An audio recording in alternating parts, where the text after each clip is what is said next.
Hello అండి, అందరూ ఎలా ఉన్నారు? నేనైతే చాలా బాగున్నాను. మీరు కూడా బాగుండాలని మనస్ఫూర్తిగా కోరుకుంటున్నాను. నేను చూపిస్తున్న ఈ డ్రెస్ అయితే నేను ఫ్లిప్కార్ట్లో తీసుకున్నా. నాకు 750 రూపీస్ అయితే పడింది. కానీ సేమ్ ప్రోడక్ట్ మీషోలో అయితే 350 రూపీస్కి అవైలబుల్లో ఉంది. ఇంకా ఈ డ్రెస్ కూడా సేమ్ అంతే.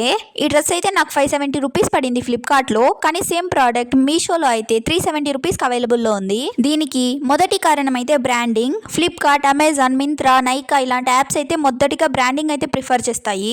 ఏ బ్రాండ్ కైనా కానీ షోరూమ్ ఖర్చులు, మార్కెటింగ్ ఖర్చులు అంటూ ఉంటాయి. వాటన్నిటిని కూడా కస్టమర్స్ మీదే వేస్తాయి. కానీ మీషోలో అమ్మే వాళ్ళు హోల్సేలర్, చిన్న చిన్న వ్యాపారస్తులు అయితే అమ్ముతారు. వాటికైతే బ్రాండింగ్ అక్కర్లేదు. సో బ్రాండింగ్ ఖర్చులు, మార్కెటింగ్ ఖర్చులు ఇలాంటివన్నీ తగ్గించి ప్రోడక్ట్ కాస్ట్ అయితే తగ్గిస్తారు.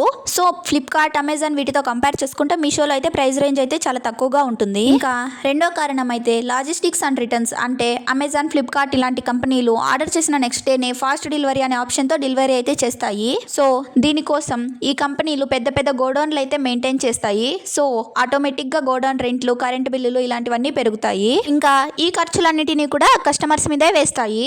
మీషోలో అయితే అలాంటి ఆప్షన్ ఇప్పటి వరకు రాలేదు. సో ఫాస్ట్ డెలివరీ కోసం గోడౌన్ ఛార్జీలు అయితే ఏమీ కట్టక్కర్లేదు. మీషో అయితే ఆర్డర్ ప్లేస్ అయిన తర్వాత డైరెక్ట్ గా సెల్లర్ దగ్గర నుండి కస్టమర్ కి అయితే ప్రోడక్ట్ అయితే అందజేస్తుంది. ఇంకా ఒక రీజన్ ఏంటంటే ఫ్రీ డెలివరీ. మీషో అయితే ఆల్మోస్ట్ 95% ఆఫ్ ద ప్రోడక్ట్స్ కి అయితే ఫ్రీ డెలివరీ అయితే ప్రొవైడ్ చేస్తుంది. అంటే మీషోలో ఏదైనా ప్రోడక్ట్ కొనుక్కుంటే సెల్లరే దాని డెలివరీ ఖర్చులు అయితే భరిస్తాడు.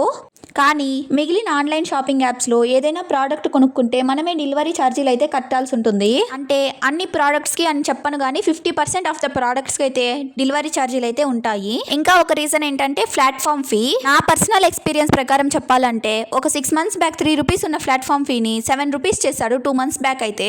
ఇప్పుడైతే దాన్ని 9 రూపీస్ చేశాడు. ఇదైతే ఫ్లిప్కార్ట్లో జరిగింది. ఇంకా మీషోలో అయితే ఎటువంటి ప్లాట్ఫామ్ ఫీ కూడా తీసుకోరు. ఇంకా నెక్స్ట్ అయితే zero commission policy.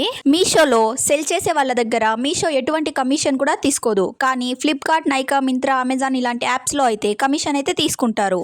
For example మీషోలో మనం ఒక డ్రెస్ సెల్ చేయాలి అంటే దాని ప్రైస్ మనం 400 పెడతాం. కానీ కమిషన్ ఉంది అంటే కమిషన్ 50 రూపీస్ అంటే 450 రూపీస్గా మెన్షన్ చేసి ప్రైస్ అయితే ట్యాగ్ చేస్తాం. ఇప్పుడు ఆ 50 రూపీస్ కూడా కస్టమర్ మీద పడుతుంది. కానీ మీషోలో జీరో కమిషన్ పాలసీ ఉండడం వల్ల ఈ 50 రూపీస్ అనేది తగ్గుతుంది. సో ఫ్లిప్కార్ట్లో అయితే 450 రూపీస్ ఉన్న ప్రోడక్ట్ మీషోలో అయితే 400కి అవైలబుల్లో ఉంటుంది. సో ఇది కూడా మీషోలో ప్రైస్ రేంజ్ తక్కువగా ఉండడానికి ఒక రీజన్. ఇంకా నెక్స్ట్ అయితే ప్యాకేజింగ్. మీషోతో కంపేర్ చేసుకుంటే అదర్ యాప్స్లో అయితే మంచి ప్యాకేజింగ్ అయితే ప్రొవైడ్ చేస్తారు. సో ఆ ప్యాకేజింగ్ ఖర్చులు కూడా కస్టమర్స్ మీదే వేస్తారు. నేను ఇక్కడ మీషోలో ప్యాకేజింగ్ అయితే బాగాలేదని చెప్పడం లేదు. కానీ వేరే బ్రాండ్స్లో అయితే ప్రీమియం ప్యాకేజింగ్ అయితే ప్రొవైడ్ చేస్తారు. ఇంకా మీషో సంగతి అలా ఉంచితే నేను తీసుకున్న ఈ ప్రతి డ్రెస్ కూడా అండర్ 800 బడ్జెట్లోనే వచ్చేస్తుంది.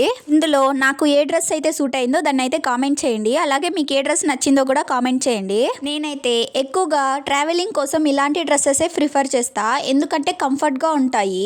న్యూ ఇయర్కి చిన్న చిన్న ట్రిప్స్కి అయితే వెళ్తుంటాం కదా, వాటికైతే ఇలాంటి డ్రెస్సెస్ అయితే పర్ఫెక్ట్గా ఉంటాయి. ఫొటోస్లో కూడా నీట్గా వస్తాయి. మీకు డ్రెస్ లింక్ కావాలంటే కామెంట్ చేయండి. నేనైతే రిప్లైలో లింక్ అయితే ప్రొవైడ్ చేస్తాను. వీడియో ఇంతవరకు చూసారంటే డెఫినెట్గా కంటెంట్ అయితే నచ్చే ఉంటుంది. నచ్చుంటే లైక్ చేసుకొని సబ్స్క్రైబ్ చేసుకోండి. ఇలాంటి మరిన్ని వీడియోస్ కోసం ఇప్పుడే మన ఛానల్ని సబ్స్క్రైబ్ చేసుకోండి.